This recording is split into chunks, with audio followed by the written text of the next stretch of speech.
नमस्कार दोस्तों, मैं मदन मोहन।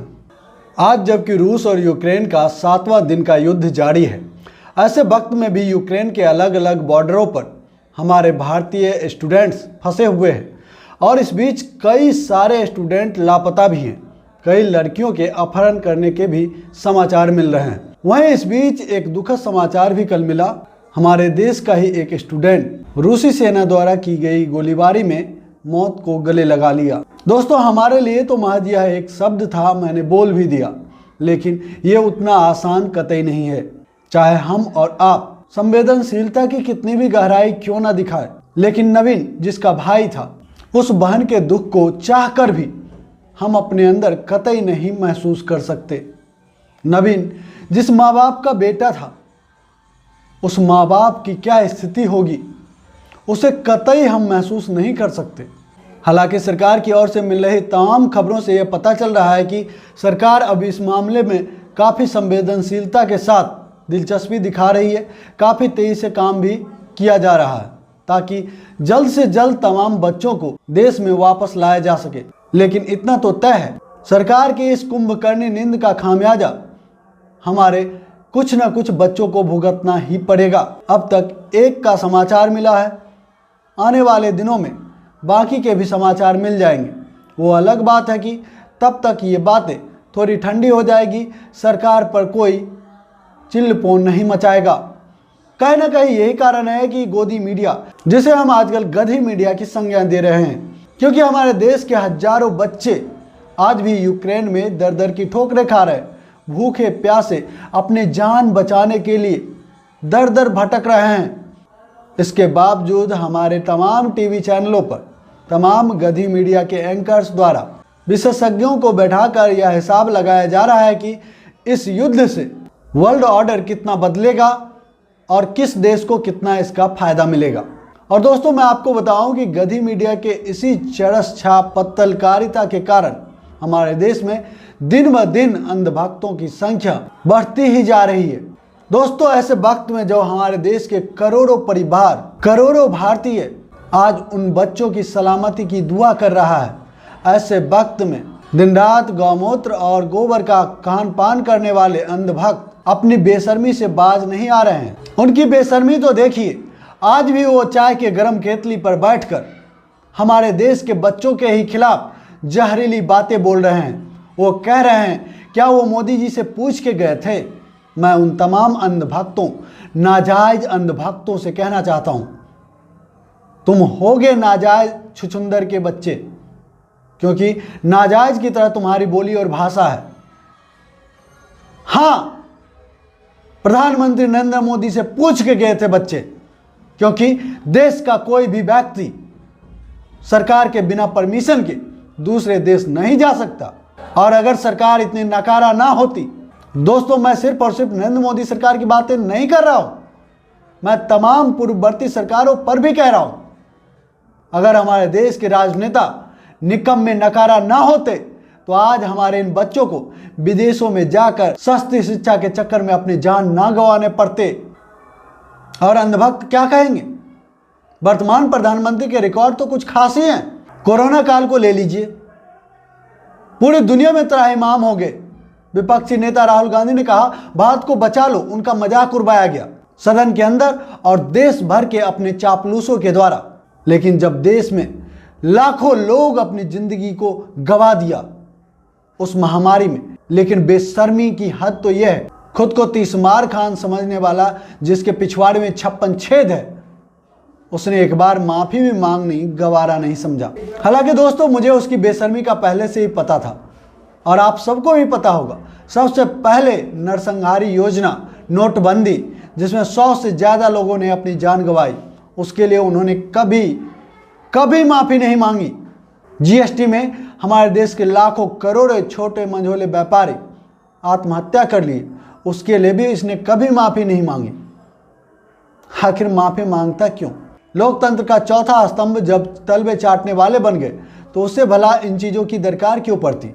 नहीं दोस्तों, पठानकोट हमला, पुलवामा हमला, जहां पर पूरी तरीके से सरकार की इंटेलिजेंस फेल्योर साबित हुई, उसके लिए भी प्रधानमंत्री को माफ़ी मांगनी चाहिए थी कि भैया मुझे माफ़ कर दो, मैं विपक्षी पार्टियों के पीछे अपने तमाम एजेंसियों को लगा के रखता हूं।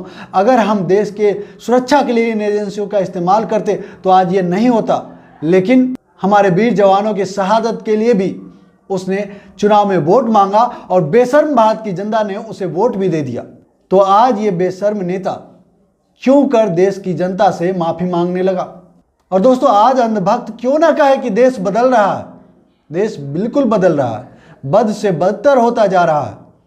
बेरोजगार लोगों की फौजें खड़ी हो रही है, इंडस्ट्रीज बंद हो रही है, मित्र हमारे देश के बैंकों को लूटकर विदेश भाग रहे हैं, किसान आत्महत्या करते जा रहे हैं, बच्चों के शिक्षा का कोई ख्याल नहीं है, गरीब दिन ब दिन गरीब होते जा रहे हैं, इनके अमीर दोस्त दिन ब दिन अमीर होते जा रहे हैं। कोरोना काल में जब देश का हर तबका अपने स्तर से पिछड़ने लगा, ऐसे वक्त में इनके दो मित्र दुनिया के अमीरों के बीच कंपटीशन में थे और आज भी आगे पीछे का खेल खेल रहे हैं।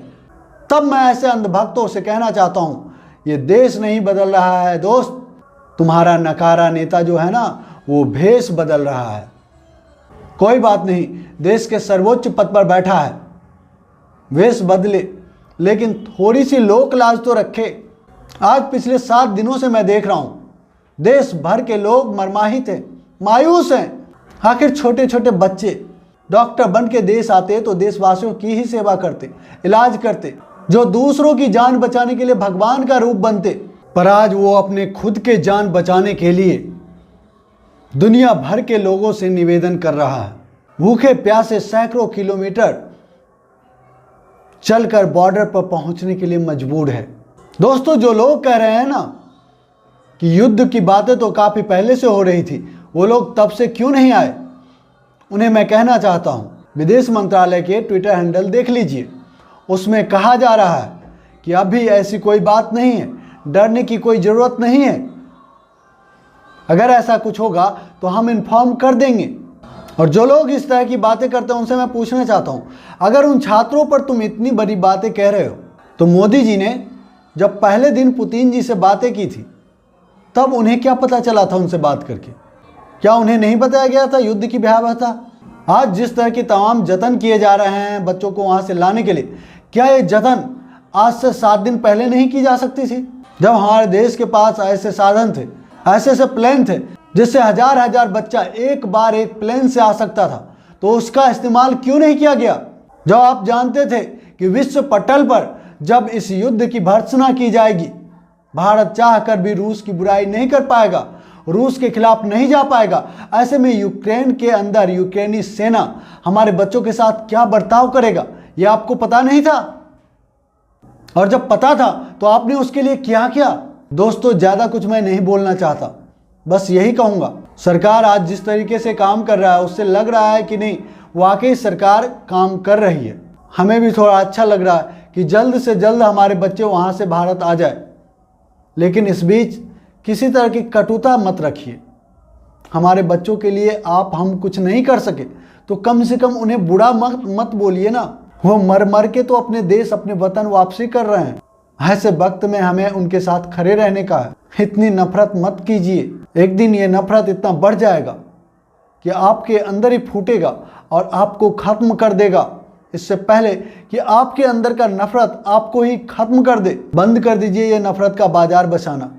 आपका नेता महान हो सकता है उनके लिए जिनके लिए उन्होंने कुछ किया, सही वक्त पर जिनके लिए कुछ कर नहीं सका, उनसे जबरदस्ती कितनी देर आप महानता के गुण गवाएंगे?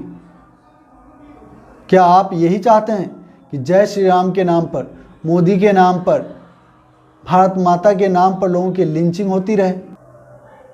इस तरीके से यह देश विश्व गुरु कभी नहीं बन पाएगा, ये विख गुरु बन जाएगा।